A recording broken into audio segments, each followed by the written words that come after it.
पल्लवी पटेल की उम्मीदवारी पर अखिलेश यादव ने तोड़ी चुप्पी और जो खुलासा किया उसने काट दिया सियासत में गदर।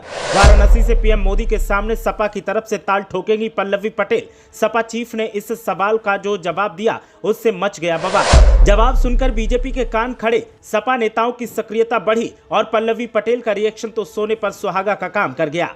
लोकसभा चुनाव से पहले उम्मीदवारों के चयन का दौर जारी है। उम्मीदवारों के साथ ही रणनीतियों को बनाने का सिलसिला भी जारी है और इसी बीच अब संभावित उम्मीदवारों के नाम को लेकर सपा ने सियासी गदर मचा दिया है। खबर मिली थी कि पल्लवी पटेल सपा की तरफ से पीएम मोदी के सामने ताल ठोक सकती हैं और तैयारी तेज है। अब इसको लेकर अखिलेश यादव का बयान सामने आया है और बयान ने सियासी बवाल मचा दिया है। अखिलेश यादव से जब पल्लवी पटेल की दावेदारी को लेकर सवाल किया गया तो फिर उसका जो जवाब मिला वो चौंकाने वाला था। अखिलेश यादव के बयान के बाद बीजेपी के कान खड़े हैं और बीजेपी के साथ साथ समाजवादी पार्टी और खुद पल्लवी पटेल भी सक्रिय हैं। समीकरणों को धार देने की तैयारी जारी है और सपा चीफ के ऐलान इकबाल ने यह तो साबित कर दिया है कि इस बार सपा तगड़ी रणनीति पर काम कर रही है और इसको हल्के में लेने की कोशिश की तो फिर बीजेपी की नैया पार होने वाली नहीं है। उत्तर प्रदेश में बीजेपी के खिलाफ समाजवादी पार्टी पूरे जोर शोर से आगामी चुनाव की तैयारियों में लगी है। सपा ने कुछ सीटों पर अपने उम्मीदवार भी तय कर दिए हैं। हालांकि इन उम्मीदवारों का आधिकारिक ऐलान नहीं किया गया है, लेकिन सूत्रों की माने तो उम्मीदवारों को उनकी सीटों पर तैयारी करने के लिए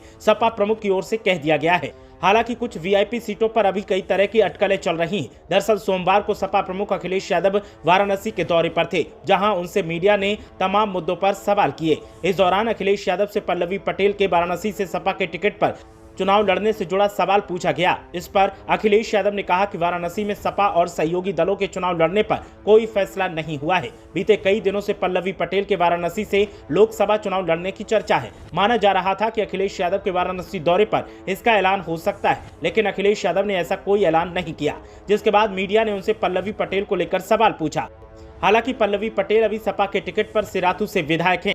उन्होंने बीते विधानसभा चुनाव में उत्तर प्रदेश के डेप्यूटी केशव प्रसाद मौर्य को हराया था। पल्लवी पटेल ने चुनाव में 7,337 वोटों के अंतर से जीत हासिल की थी। इस विधानसभा चुनाव में सपा का अपना दल कमेराबादी, आरएलडी और सुभाषपा समेत कई अन्य दलों के साथ गठबंधन था। इस चुनाव के बाद प्रसपा का सपा में विलय हो गया है, जबकि सुभाषपा गठबंधन से अलग होकर अब एनडीए के साथ है। दूसरी ओर जयंत चौधरी की पार्टी आरएलडी को लेकर तमाम अटकलें लगातार चल रही हैं। वहीं अपना दल कमेराबादी अभी सपा गठबंधन का हिस्सा है। ऐसे में पल्लवी पटेल के वाराणसी से चुनाव लड़ने के जो दावे किए जा रहे थे वो तो फिलहाल सिर्फ दावे ही हैं, क्योंकि अखिलेश यादव ने इस पर विराम लगा दिया है।